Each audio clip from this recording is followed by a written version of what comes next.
అవేం పొత్తులు సామి సిద్ధాంతాలు వదిలేశారా ఏమి అంటూ మున్సిపల్ ఎన్నికల్లో అడ్డగోలు పొత్తులపై అధిష్టానం సీరియస్ అయింది. కాంగ్రెస్ బీఆర్ఎస్ తో పొత్తులపై ఫైర్ అయ్యింది. ఎవరిని అడిగి కాంగ్రెస్ బీఆర్ఎస్ తో కలిశారని స్థానిక నాయకత్వంపై ఫైర్ అవుతోంది అధిష్టానం. ఢిల్లీకి పంపేందుకు వారి జాబితాను కూడా సిద్ధం చేస్తోంది. తెలంగాణ మున్సిపల్ ఎన్నికల్లో చిత్ర విచిత్ర పొత్తులు అందర్నీ ఆశ్చర్యానికి గురిచేశాయి. కాంగ్రెస్ బీఆర్ఎస్ తో జతకట్టిన బీజేపీ పలు మున్సిపాలిటీల్లో పాగా వేసింది. గురువారం కూడా ఆదిలాబాద్ జిల్లా ఖానాపూర్ మున్సిపాలిటీలో బీఆర్ఎస్ తో పొత్తు కుదుర్చుకుంది బీజేపీ. 2.5 ఏళ్లు చైర్మన్ పదవిని బీఆర్ఎస్, బీజేపీ పంచుకున్నాయి. ఎలక్షన్ కమిషన్ తేదీ ప్రకటించగానే ఖానాపూర్ మున్సిపాలిటీపై బీఆర్ఎస్, బీజేపీ జెండా ఎగరవేసేందుకు సిద్ధమయ్యారు స్థానిక నేతలు. బీఆర్ఎస్ తో పొత్తు సంగతి పక్కన పెడితే కాంగ్రెస్ తో జతకట్టడంపై బీజేపీ హైకమాండ్ సీరియస్ అయినట్టు తెలుస్తోంది.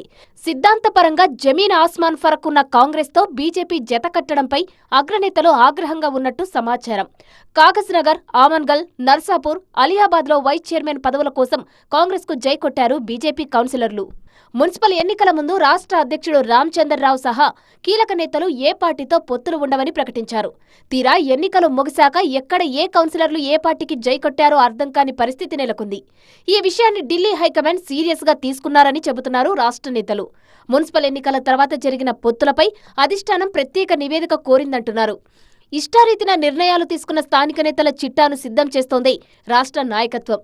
అసలు ఎవరి అనుమతితో కాంగ్రెస్ బీఆర్ఎస్ కు మద్దతు ఇచ్చారు, రాష్ట్ర నాయకత్వానికి సమాచారం ఇచ్చారా లేదా అని ఆరా తీస్తున్నారు.